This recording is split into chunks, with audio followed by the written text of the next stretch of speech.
Every once in a while, a piece comes along that completely stops me in my tracks.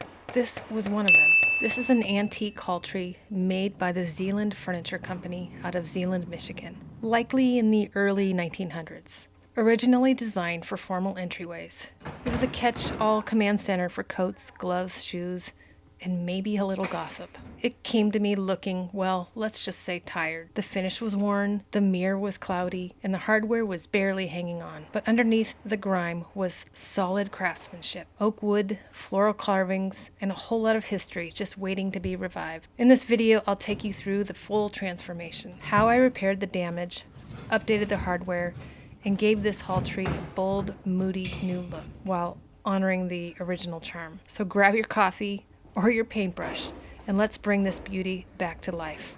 It's about flipping time.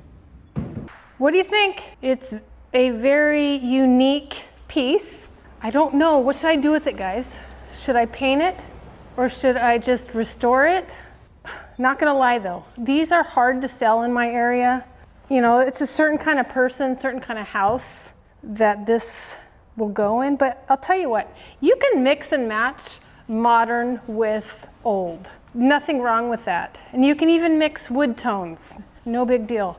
I don't know, it's super cool. I don't know how old it is. I'll have to do a little research. Maybe the mirror will tell me. The back doesn't have, it has a tag on it, but it's kind of ripped off, so I don't know exactly what it is. Wait, up here. The Zeeland Furniture Company. I'm just gonna have to sit on this one for a bit. Try to figure it out. Let me first remove that mirror and then kind of just do a little exploring in the drawers.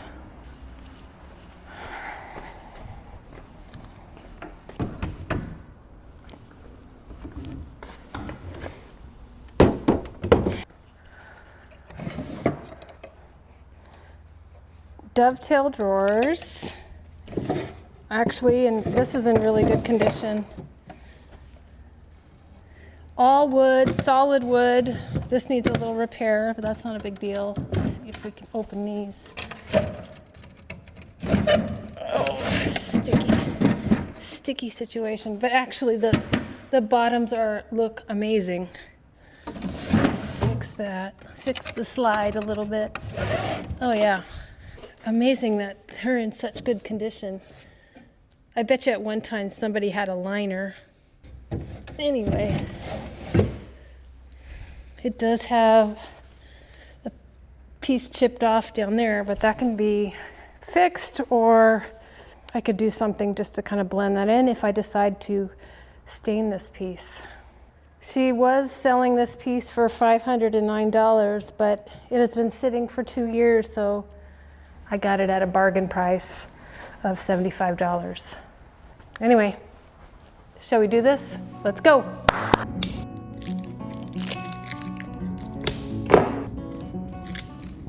After deep thought overnight, I knew I was definitely painting this piece. As much as I love a good wood restoration, this hall tree just felt like it needed a bold color to bring it back to life. I had a jar of Hannah's Green from Melange Paints that I had been holding on to for a while.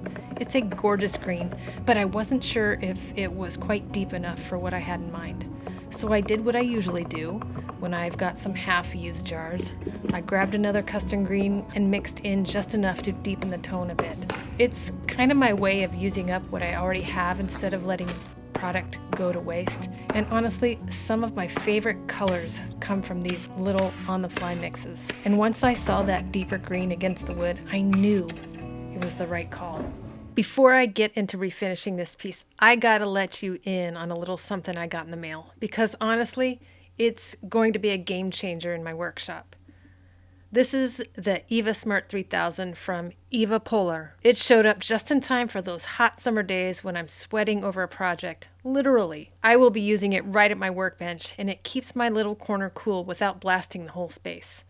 And let's be real, aside from refinishing furniture, I'm also dealing with the joys of hot flashes, especially at night. Yep, I'm in the hot flash club. The Eva Smart's cooling schedule and night mode, lifesavers. It's quiet, portable, and I don't have to mess with chemicals or complicated settings. It has a touchscreen, full spectrum LED lighting, and connects to your phone or smart home setup. Oh, and the 1300 milliliter tank means I'm not constantly refilling it while I work. So whether you're flipping furniture like me, working from home, or just trying to stay cool while sleeping, this little cooler gets it done. If you want to stay cool all summer long, check out the Eva Polar air cooler. Just follow the link in the description and use my code FlippinTime15 to get 15% off. Trust me, you'll thank yourself the next time the temps start climbing. All right, break's over. Let's get back to work on this piece.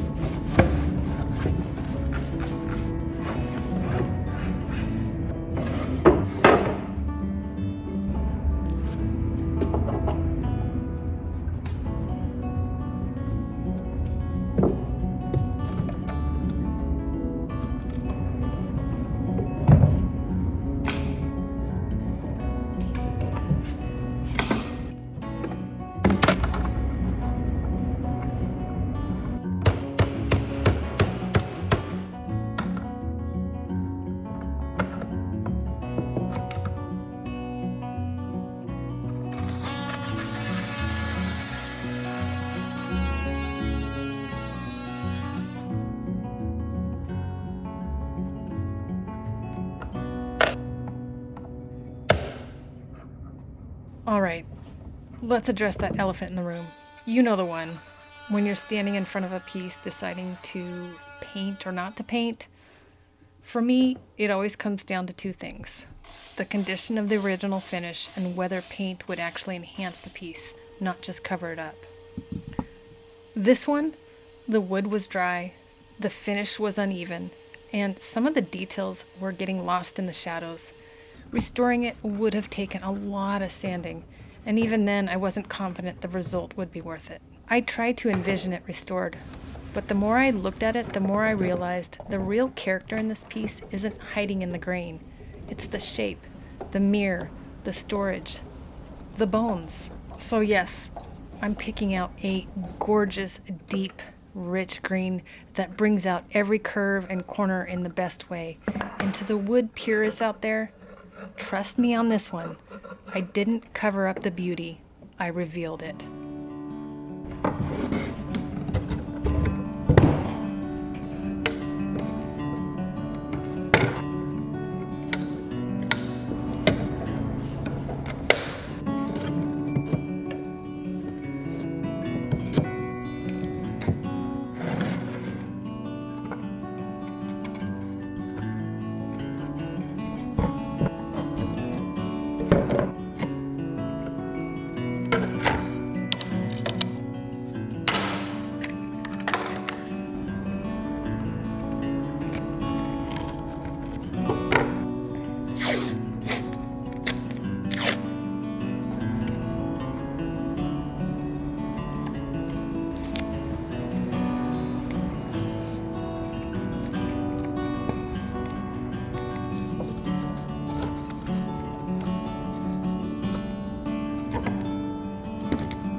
And now I'm gonna sand this down, or at least give it a good scuff sand. I have been so good about wearing my mask, base camp masks right here.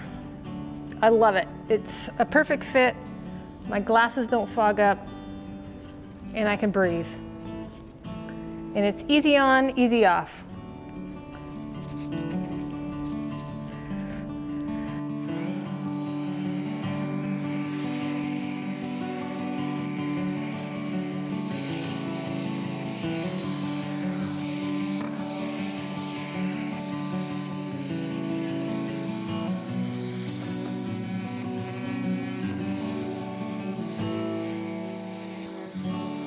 People love to see the final transformation, the pretty paint, the perfect stain, and the styled photos.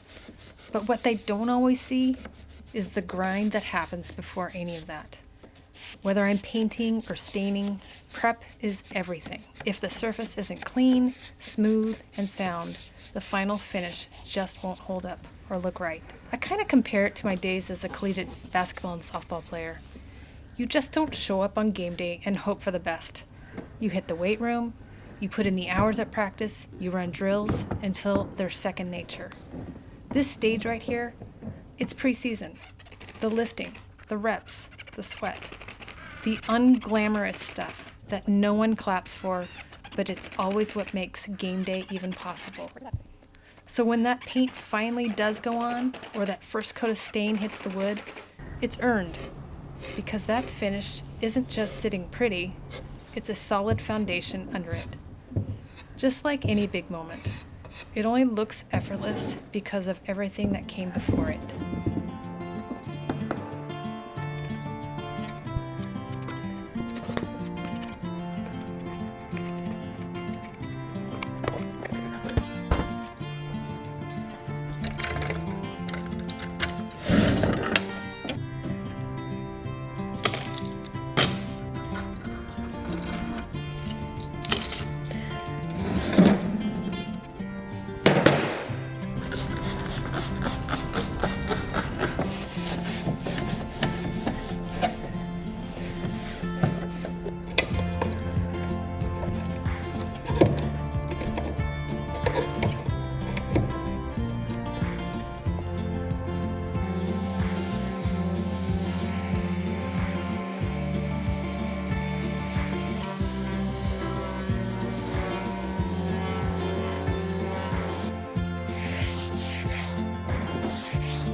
I know I told you I was going to paint this piece, but I'm not completely crazy. I have to get some wood back in there somewhere. The tops were the perfect opportunity to bring in that warmth and contrast. This is where the wood still had a little life left. And with the right prep, I knew it could shine. Honestly, I think every painted piece needs a little wood element if you can get it in there. It grounds it, balances it, keeps it from looking like something straight off of a production line.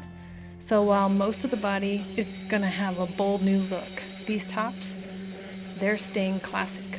A little bit of soul in a sea of green. Because painted furniture is great, but painted furniture with wood accents, that's where the magic happens.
1, 2, 3, 4, 5, 6, 7, 8.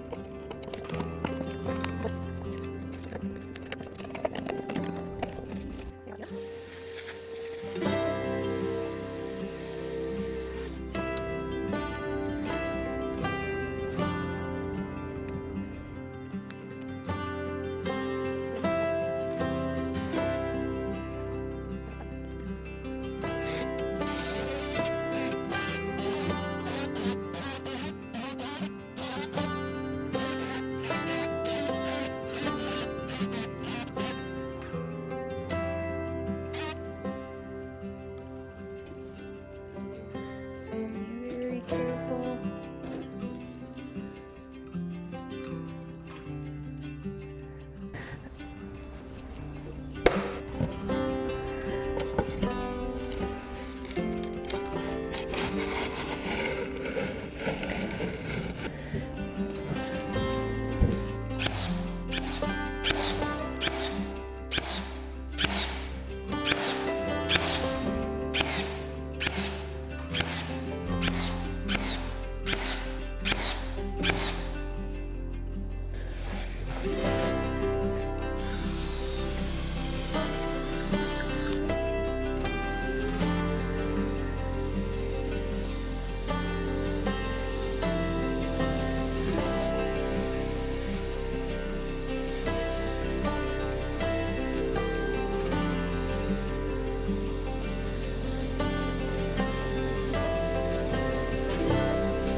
We're so close.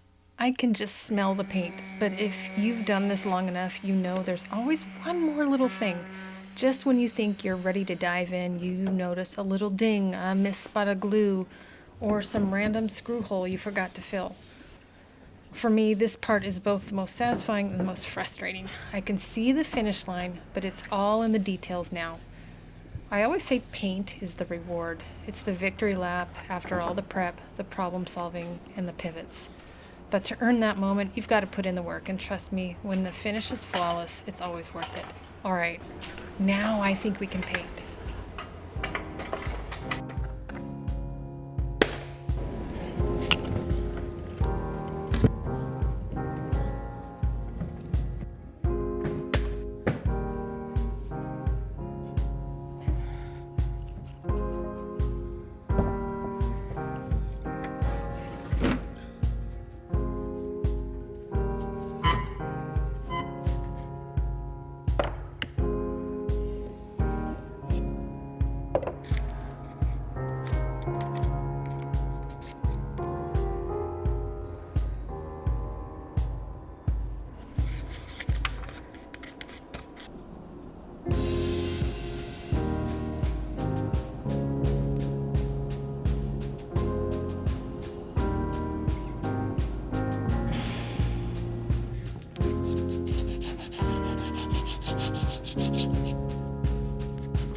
I finally got some paint on this thing.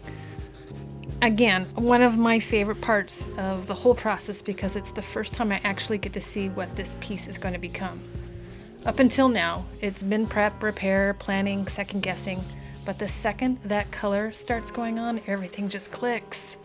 While it dries, I'm going to turn my attention to these bun feet that I'm adding. Just a small touch to give the piece a little more height and presence. Using some pre-stain, and then we'll go in and stain separately before installation. It's cleaner, easier, and lets me control the tone to match the wood top. It's a small detail most people don't think about, but they can make a huge difference in the final look.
Finally, I'm ready for that final touch. It's time to start staining that top. And if I'm being totally honest, staining used to terrify me. It felt unpredictable, hard to control, and really easy to mess up. Even now, after years of doing this, I still get a little nervous every time I open that can. Did I pick the right color? Did I sand well enough? Am I about to find swirl marks I missed? But that's the thing about refinishing. It's always teaching you something.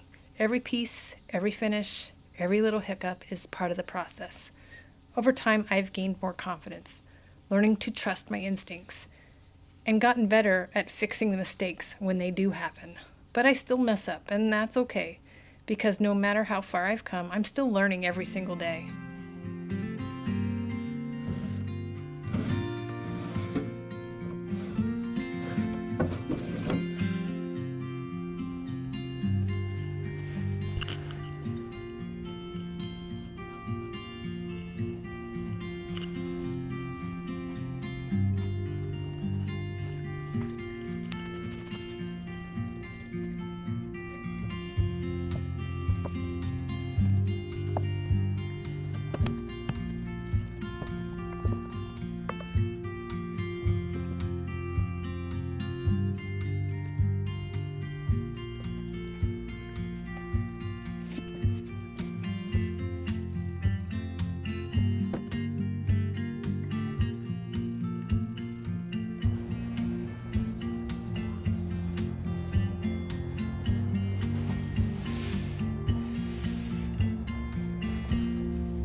We're at the finish line, technically.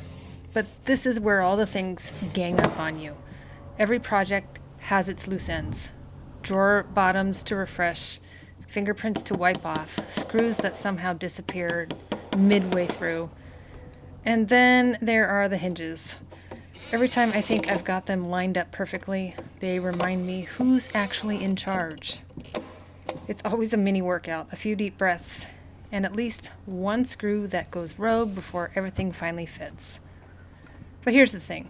These final touches, they're what make it feel finished. What make the piece feel like it was always meant to look this way. It's not just about making it pretty, it's about making it right. Down to the last hinge, the last wipe down, and the last breath.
All right, I really want this to stay, so why not add a little extra?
All right, that works. Where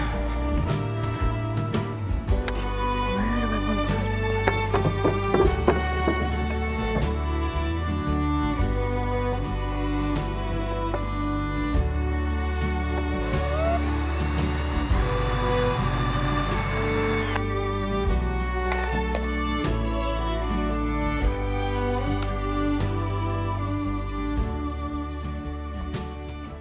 This piece is well over 100 years old, likely from the early 1900s, and it's seen a lot of life. It probably sat in a farmhouse entry or parlor, catching coats, keys, and dust over the decades. When it came to me, it was scratched, faded, and honestly, just overlooked. But underneath all that grime was still great craftsmanship. It just needed someone to notice. Now she's standing proud again. Still solid oak, still full of history, but now with a bold new look that fits the modern home. It's pieces like this that remind me why I flip furniture, because good bones deserve a second chance. A little paint, a lot of prep, and a whole new story. She may be over a century old, but I think she's just entered her prime. Thanks for watching, and as always, stay creative, stay scrappy, and remember, it's about flipping time.